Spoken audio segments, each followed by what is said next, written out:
हरे कृष्णा, दिन प्रणाम आप सभी को। तो आज हम भगवत गीता के 6.43 44 दो श्लोक पे चर्चा करेंगे।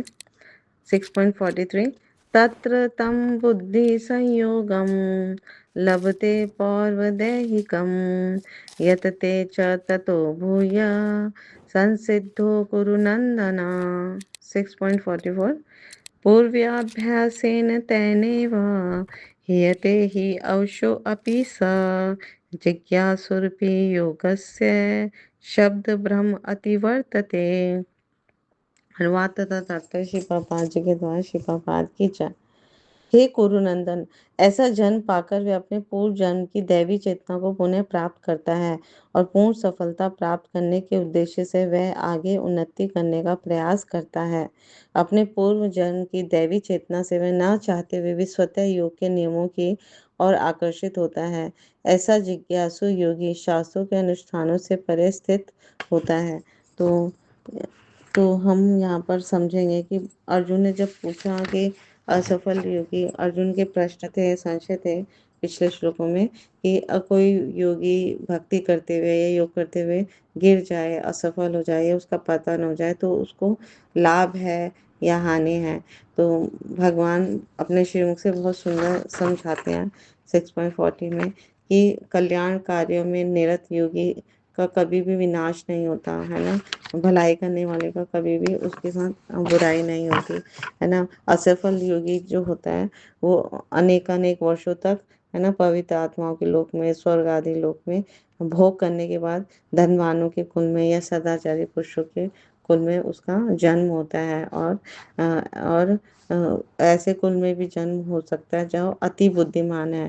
तो ऐसा जन्म जो है वो बहुत ही ज्यादा सुदुर्लभ है और उसमें उसको सुविधा प्राप्त होती है ताकि वो भक्ति कर सके।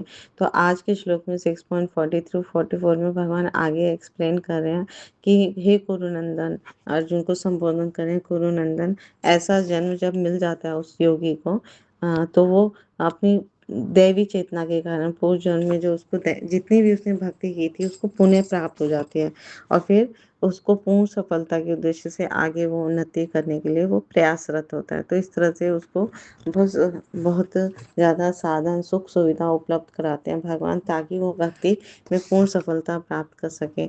तो कई बार क्या होता है वो ना चाहते हुए योग के नियमों की तरफ आकर्षित हो जाता है ना।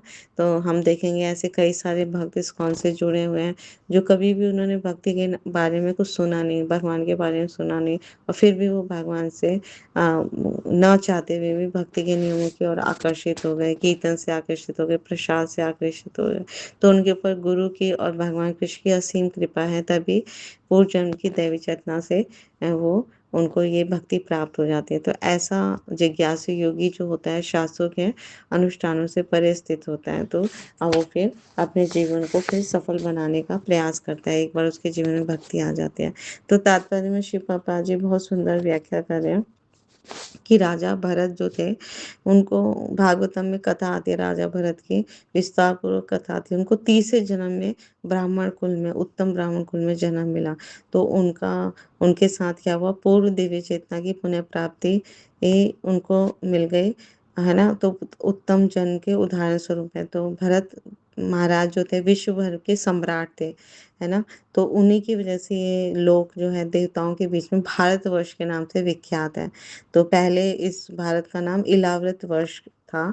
तो भरत महान राजा हुए तो उनकी वजह से ये भारतवर्ष बन गया। तो भरत ने अल्पायु में भी, छोटी सी उम्र में ही आध्यात्मिक सिद्धि के लिए संन्यास ग्रहण कर लिया था, लेकिन उनको सफलता नहीं मिली। अगले जन्म में उन्हें है ना हिरण का शरीर लेना पड़ा और वो थोड़े काल के बाद उनका मृत्यु हुआ। फिर उत्तम ब्राह्मण कुल में जन्म लेना पड़ा जहाँ वे जड़ भरत कहलाए, क्योंकि वो एकांत स्थान में रहते थे और किसी से बोलते नहीं थे, क्योंकि अब उन्हें बिल्कुल साक्षात्कार हो गया था कि ये जीवन जो है वो बहुत ही अनमोल है, इसको मैं अब नहीं वेस्ट करूँगा है ना, नष्ट करूँगा, अब सिर्फ भगवत प्राप्ति ही करनी है मुझे। तो बहुत ही गंभीर भक्त बने। तो भौतिक जगत से कोई बंधन ना हो इसीलिए वो मूक और बधिर की तरह व्यवहार करते थे। बहुत सुंदर कथा भागवतम के पंचम स्कंद में आती है। तो इसलिए उनका नाम जड़ भरत हुआ।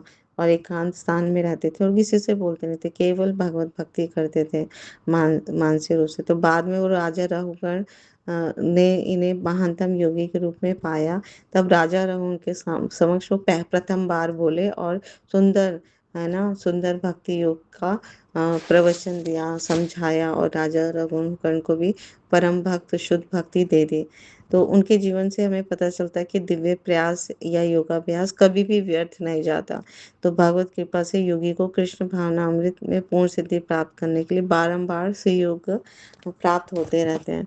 तो इस तरह से हमें हमेशा फायदा ही फायदा है अगर हम भक्ति योग को स्वीकार करते हैं। तो अनेकों अनेक कथाएं हैं, अनेक अनेक भक्त हैं जिन्हें कभी भी, है ना, भक्ति करने से हमेशा वो सफल ही हुए हैं, और उनको उनका जीवन में भगवत प्राप्ति हुई है, भगवान को उन्होंने प्राप्त किया। तो इससे हमारा उत्साह बढ़ता है कि हम भी भक्ति करेंगे तो एक ना एक दिन हमें भी भगवान सफल बनाएंगे। तो उन्नत योगी जन जो होते हैं वो शास्त्रों के अनुष्ठानों के प्रति ज्यादा आकृष्ट नहीं होते, लेकिन योग नियमों के प्रति स्वतः आकृष्ट हो जाते हैं, जिसके द्वारा वो कृष्ण भावनामृत में आरूढ़ हो सकते हैं, आगे बढ़ सकते हैं, प्रगति करते हैं। तो श्रीमद् भागवतम में भी 3.33.7 में उन्नत योगियों द्वारा वैदिक अनुष्ठानों के प्रति अवहेलना की व्याख्या ऐसे की गई है। अहो पशु अतो गरियान यज्जिह्वाग्रे वर्तते नाम तुभ्यं ते पूतपस्ते जुहुसस्नुरार्या ब्रह्म अनुचूर्णाम गृह्णन्ति ये ते। इसका अनुवाद इस प्रकार है, हे भगवान, जो लोग आपके पवित्र नाम का जप करते हैं वे चांडालों के परिवार में जन्म लेकर भी आध्यात्मिक जीवन में अत्यधिक प्रगत होते हैं। ऐसे जपकर्ता निसंदेह सभी प्रकार के तप तथा यज्ञ कर चुके होते हैं, 30 स्थानों में स्नान कर चुके होते हैं और समस्त शास्त्रों का अध्ययन कर चुके होते हैं। तो जिनकी जिह्वा पर हरे कृष्णा कृष्णा कृष्णा हरे हरे, हरे राम राम राम हरे हरे, भगवान के पवित्र नाम का कीर्तन होता है, जप होता है, श्रवण करते हैं, तो वो चाहे किसी भी परिवार में, चांडाल के भी परिवार में अगर वो जन्म हुआ है तब भी वो आध्यात्मिक प्रगति करेंगे। और उन्होंने अपने पूर्व जन्म में सब हर तरह से सारी तपस्याएं कर ली हैं, सारे यज्ञ कर लिए हैं, 30 स्थानों में स्नान कर चुके हैं, समस्त शास्त्रों का वो अध्ययन कर चुके हैं, तब जाके उनकी जीवा पे भगवान नाम आता है, भगवान का पवित्र नाम आता है, भगवान का वो भक्ति करते हैं। तो इसलिए हमें अपने आप को परम सौभाग्यशाली समझना चाहिए कि हम मनुष्य देह पाकर भगवान का पवित्र नाम कर रहे हैं, जप कर रहे हैं। तो इसका सुप्रसिद्ध उदाहरण भगवान चैतन्य महाप्रभु ने प्रस्तुत किया, जिन्होंने ठाकुर हरिदास को अपना परम प्रिय शिष्य के रूप में स्वीकार किया। यद्यपि जो हरिदास ठाकुर थे उनका जन्म मुसलमान परिवार में होता, लेकिन फिर भी चैतन्य महाप्रभु ने उन्हें नाम आचार्य की पदवी प्रदान की, क्योंकि वो प्रतिदिन नियम पूर्वक भगवान के पवित्र नामों का 3 लाख बार नाम जप करते थे। और वो इतना वे निरंतर भगवान के पवित्र नाम का जप करते रहते थे, तो ये समझा जाता है कि पूर्व जन्म में उन्होंने शब्द ब्रह्म नामक वेद वर्णित कर्म कांडों को पूरा किया होगा। तो जब तक कोई पवित्र नहीं होता तब तक कृष्ण भावनामृत के नियमों को ग्रहण नहीं करता या भगवान के पवित्र नाम हरे कृष्ण महामंत्र का जप नहीं कर सकता। तो ये हमारा सौभाग्य है कि हम इस ब्रह्म मध्व गौड़ी संप्रदाय में जुड़े और भगवान के पवित्र नामों को हम निरंतर जप कर रहे हैं। तो इसी से हम अपना जीवन सफल बना पाएंगे। तो जीवात्मा का जो मन होता है, बुद्धि व अहंकार, सभी सूक्ष्म शरीर जीवात्मा और उसकी चेतना के साथ अगले शरीर में प्रवेश करता है। तो यदि किसी ने अपने पूर्व जन्म में अपनी चेतना और मन, बुद्धि व अहंकार को कृष्ण भक्ति के अभ्यास करके उसमें उसे कृष्ण भावना भावित बना लिया है, चाहे थोड़ा ही बना लिया है, लेकिन उसकी वो चेतना जो है अगले शरीर में उसे यथावत मिल जाएगी। जैसा जितनी चेतना, जितने परसेंट उसने भक्ति जन्म में किया है, अगले जन्म में उसे अगले नेक्स्ट से वो स्टार्ट करेगा, तब वह अपनी भक्ति यात्रा को पुनः वहीं से आरंभ कर सकता है जहाँ पर उसकी यात्रा रुक गई थी। तो कई बार हमें ऐसे भक्त मिलते हैं जो स्वयं कृष्ण के कीर्तन, प्रसाद और भक्ति पुस्तकों के है ना, आदि से आकर्षित होकर हमसे जुड़ते हैं, इस्कॉन से जुड़ जाते हैं, तो ये वही लोग हैं जिनकी भक्ति अल्प मात्रा में पिछले जीवन में अवरुद्ध हो गई थी, है ना? तो अब उनको सौभाग्य से फिर से भक्ति प्राप्त हो जाती है। तो श्रीमद् भागवतम में देखा हमने कि महाराज भरत महाराज जो है भगवान श्री कृष्ण के विशुद्ध भक्त हैं। तो परंतु दुर्भाग्यवश अगला जन्म में उन्हें छोटे से हिरण में आसक्ति होने के कारण भक्ति मार्ग से उनका पतन हो गया और फिर हिरण में आसक्ति के कारण दूसरा शरीर हिरण का मिला, लेकिन थोड़े से काल के लिए ही थे वो हिरण शरीर में, पर भक्ति भगवत भक्ति की पूर्ण चेतना हिरण के शरीर में भी उनके मन में यथावत थी। तो इस बार उन्होंने कोई गलती नहीं की और अपने अगले मनुष्य जीवन की प्रतीक्षा की, और फिर उसके बाद भगवान की कृपा की वजह से वो फिर अगला जन्म वैष्णव परिवार में जड़ भरत के रूप में मिला, और फिर उन्होंने अपनी भक्ति मार्ग की यात्रा को पूर्ण किया। और इस प्रसंग से हमें बहुत कुछ सीखना चाहिए। हमें बहुत दृढ़तापूर्वक गंभीरतापूर्वक भक्ति को स्वीकार करके इसी जन्म में, है ना, पूर्ण करने का प्रयास करना चाहिए।